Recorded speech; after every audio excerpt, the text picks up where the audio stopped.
How's it going, everybody? It's me, Shayne. I'm here to give you another Kinnikuman Perfect Origin Arc episode review. It's episode 7 in this one, entitled Collision, Choujin Ideologies. And before I go any further, please hit that like button, subscribe, and hit the notification bell to be notified of more reviews like this one. And do not forget, you want to support me even further? My Patreon link is in the description below. I appreciate anything you choose to give. So let's talk about how dumb Netflix is. Not only do they screw up the translations, and no, I'm not trying to say anything bad about the person that does the translations. We see their name at the end of these episodes. I'm just gonna put it all on Netflix, right? You're doing your job, but you don't do all of Netflix's what's the word I'm looking for? Subtitles. And I encounter this shit with. Apologize for I said it early, but I encounter this also with Hulu sometimes, right? When it said the title, and again, I go to the wiki to get the damn titles because they refuse to put the titles either on top of the Japanese or on the bottom bar. Hell, sometimes they don't even tell you who's talking. If multiple people are talking in some of these animes on Netflix, it's just, layer, then here's the word here, and then here's the other word here, and you get confused. Hulu, you do the same thing. You do the same damn thing, and it's so annoying. All you gotta do, man, I've seen fan subs back in 2008, 2009 that did so much better. On top of all that, if there was a Japanese culture thing in it, they would, this person is talking, this thing is talking at the same time. Here's a factoid about the thing that's going on. You can go ahead and pause it if you want to read it or not. We're just giving you reference. How did you get worse? All right, because companies just don't give a shit and they're doing the bare minimum. Title. It said title at the bottom. Whatever. So my last review,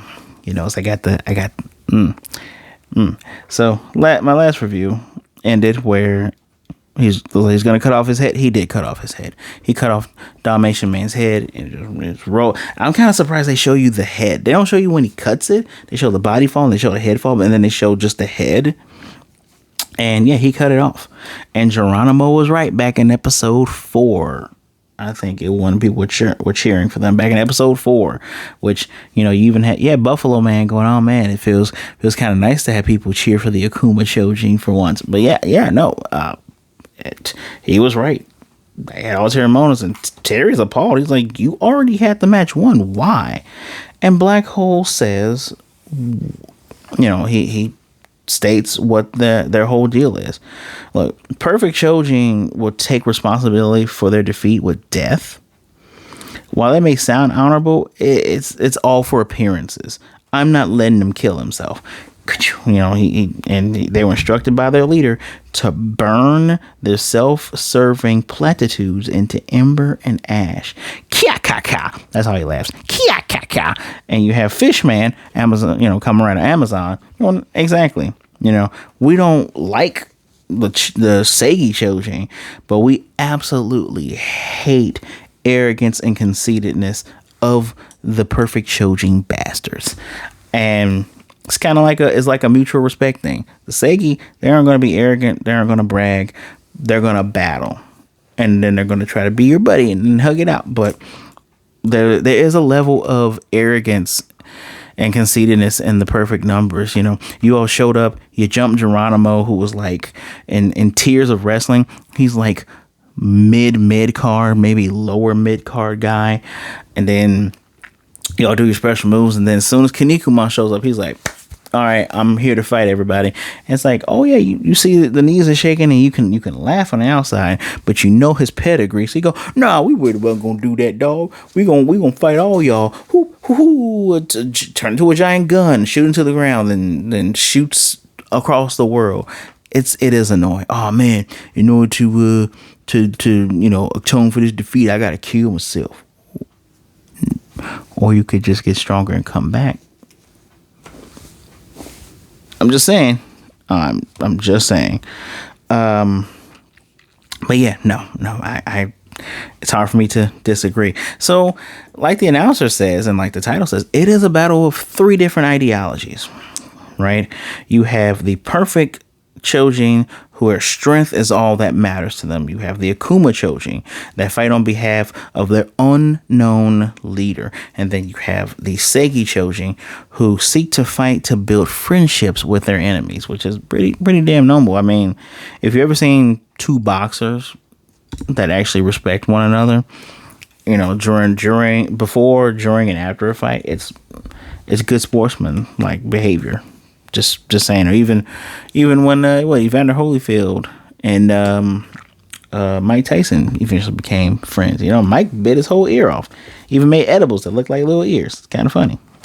But yeah, it's and just the thing with Buffalo Man is kind of like a 180, because Terry Man asked him, like, are you really going to massacre them? He's like, I am. And based on episode 0, like, Buffalo Man seemed like the rest of them, where he's like, I'm reformed bad guy and a good guy. I'm here. These are my buddies. We all believe in the same thing. Or we all signed the treaty. We all believe in this stuff. It's all good in the hood. And this almost seems like 180, right? I'm like, damn, you guys are going to retread that? I didn't even watch the stuff, right? But I hate to think that it would be a retread, especially for people that have already watched it and just go, oh, man. You know, and especially, you know, Terry grabbed that mega bust arm of his and he's just like, get your hands off of me. And Black Hole's like, I'm about to go take a deserved rest. I got us a dub, y'all. And in the literal Japanese, he says, I'll leave the rest to you, Buffalo Man. But that subtitle just, I'll leave the rest to you all. So then, you know, they do the Spider-Man on thwippies. And Terry just tells Kinnikuman, he's like, I can't, they can't be reasoned with, you know, we got to handle this ourselves. And Suguru, you know, down here just, you know, getting the jump on. He's like, I already told you, don't worry about it. Gets up, puts the stupid little baby man, like in a hold or something. And he says, trust in your friend. I don't care if they say I'm stupid. I still trust Buffalo Man. Oh, and he does a duck under suplex on Peekaboo. And for a small moment, Buffalo Man had a smile on his face, like, oh, Kaniku, you believe in me because we exchanged the blows of friendship. And then he was like, I'm not going to stand up for this whole thing. Let's take a seat here, Spring Man. He's like, yeah, we're going to take a seat. Buffalo Man is either putting on a show for somebody else, or it's a thing where he hasn't officially renounced being in the in the Akuma Choujin stable. I mean, you were healing up in the pods with everybody else. So I'm going to assume that the Akumas came in and said, yeah, no, he ain't no Seiki. Boop, boop, boop, boop, boop, boop. He's Akuma. Or he could have just got better fast. And then he said, oh, yeah, leader stuff. Could be a Jinbei situation where he hasn't officially resigned. Maybe that'll be the next arc, or the next arc after the arc comes after this of trying to beat these guys. I don't know. I'm just speculating here, right? But yes, three-way ideology battle. But who is this mysterious leader? I think it might be Ashura Man, because I haven't seen Ashura Man. I know he was in that episode 0 recap. Still haven't seen him. I haven't seen Gold Lightan. Well, that was technically his name in Ultimate Muscle with the bricks. I haven't seen him either. Where he go? Where's Neptune? Hold on a second. Where the hell is Neptune Man too? Where are some of these mans that we have seen sans? But yes, the Atlantis versus Marlin Man fight, so good. Out of all the Akuma Choujin that I've seen fight right now, I like Atlantis mostly because, you know, not just because Creature of Black Lagoon and mostly he looks like Kamen Rider Amazon. I just, this is cool. He's one of those bad guy fighters who respect his past opponent, and I like that. I even like that in my wrestling. Like, yeah, I know you're a bad guy and you're gonna do bad guy stuff, but you have a respect for your opponents even if you've beaten them. You know, go on here, and he does a little bit of a speech here, right? He has a little speech Well, they tell us about Atlantis fighting Robin Man. You know, he's a cruel and crafty fighter and an underwater technician with a many moves. They had a death match. Their death match is still talked about to this day. And he emerged victorious. He had Robin mask, and he came out of the water. It's one of the gifts I was able to find very early on, because I put gifts in my phone so I can block off my train of thoughts. It's one of the easiest, one of the first ones I saw. I said, oh, that looks kind of interesting, right? And the people of London are just quiet. And the announcer is assuming that, yeah, they're probably quiet because they just watched someone's head get cut off, and now they know, you know, that it's blood sports, and people generally don't like blood sports. As a matter of fact, this was said by a bunch. And as a matter of fact, this little kid, his name's Paul, and his dad, you know, I think we saw Paul before, but his dad, they're watching it. He's like, ugh, I wish they wouldn't taint they're in the River Thames of London. Wish they wouldn't take the Thames with their blood. You know, one guy says, knowing that these are all death fights, this is just so lame.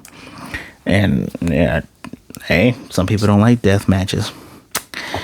The same in wrestling. Some people just don't like death matches. But Paul, it's so interesting that, you know, he says, let's go, Paul. And Paul's like, you can go home. I'm going to stay and watch. And Paul sees kind of the nobleness in Atlantis while he's fighting. And I think this might have came because, because when they're fighting in the ring, I'll take it step by step. When they're fighting in the ring, Atlantis is doing his cool. He's doing his Atlantis mist, open up those pores, and it's mystified, and he's dodging. He's doing moves. He does Mount St. Helens eruption, which is like a grip. Blood comes out, and he's like, the move ain't going in until your blood is all gone. And when dude tries to grab it, he reverses it into I think it's like he's up, does the move, reverses it into like a suplex kind of thing. Refuses to throw him in the water. Dude invites him in the water, and he thinks back to what Robin Mask said when he did the same thing. He was like, yeah, come on in the water. And he's like, Robin Man tactics number 2, always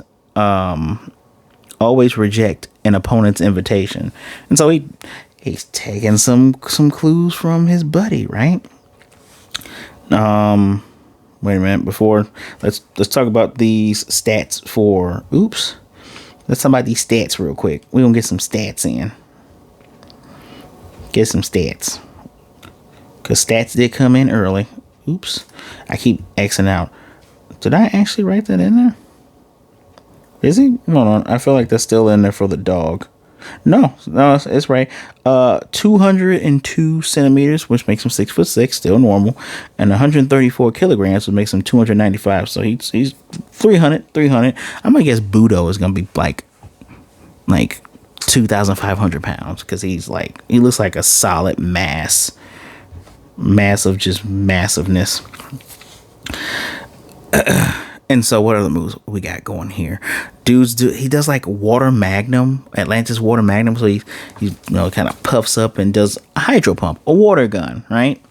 And the Marlin guy does Marlin airbag, where it looks like he splits out his guts. He spits out his airbag to absorb the water blow. It's just so nasty. And he once he gets in the water, and dude doesn't come in the water, he cuts a hole in the center of the ring and brings him in, right? And the Marlin Man is just talking trash about. He's like, "Oh, so you beat Robin Mask, man?" So it just kind of shows how inferior those guys really are. And one of the things and the fish cutter thing was kind of cool. He's bouncing off the ropes, because for some reason throws doesn't work. Marlin Man was kind of flopping around a bit, but KR Amazon. Here we are. He does not give it. So they didn't come here to fight for the Seiki Choujin. You know, they don't care if the fans cheer. He even said that early on. I'm used to, they shouldn't cheer a rotten villain like me, or rotten Akumas like us, or devils like us. I'm used to all of this. It's just we're just gonna beat you down, right? And dude's doing. By the way, Fishman he has like fin saws, so the fins on his head buzz and the ones on the side buzz, and he's hitting them and hurting them. And he's thinking about the fight they had in the lake, and how Robin Mask, even when he jumped in the water, had stomped on his head and did all his best. And when he rose up with the mask, and he said, "How dare you insult Robin Mask when he gave me such a great fight?" Gets the red eyes and the screeching, and a rotten Akuma Choujin like me doesn't care about getting bashed by the crowd or their opponent. But insulting my fight against Robin Mask is unacceptable. I think that might have been what spoke to Paul, because he's going in and he's fighting and they're doing a good job. He's doing pretty cool stuff. And eventually, when Marlin Man does his flying fish man spear attack, hits him in the throat, but is a little scar right there that's hardened up. And our dear Kamen Rider Amazon says that, not to brag on myself, but ever since my debut, I haven't really taken a lot of injuries except for this one here.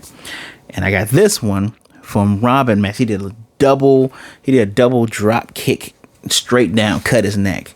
As a matter of fact, he does that same move to the Marlin dude, cut his neck when he does a little reversal.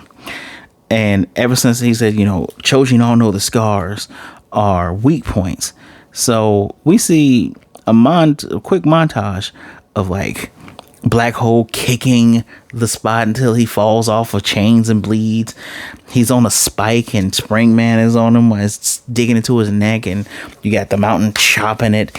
And he says, "I strengthened that so that now it is almost as hard as steel." And that's why he couldn't stab him in there. And he's taking a lot of blows to the head, even though he did the reversal. Before he gets stabbed, Paul goes, "Watch out, Atlantis, Atlantis." And he hears it, goes into the water. He hears it, is able to dodge, and he goes for his Atlantis driver, which starts with a little typhoon, and he's going down. And it's a move that hits you at the bottom of the riverbed. And I'm going to assume that this Atlantis battle that Robin Mask had was when they took pieces of meat. Funny meat, the Kinnikuman's corner, his manager guy, when they scattered all 5 pieces of them. Because when you see the flashback, we do see the leg at the bottom when he's talking about underhanded tricks. And of course, the people are like, "Oh, he's still underhanded." He's a giant fish man. You gotta do fish man stuff. And he's going for the driver. And Marlin Man just turns his pointed nose into a spring and just absorbs the blow, does the spins him up, and does perfect flying, perfect spike spear fishing, stabs him right in the back. Apparently, calls him a dirty heel of an Akuma Choujin.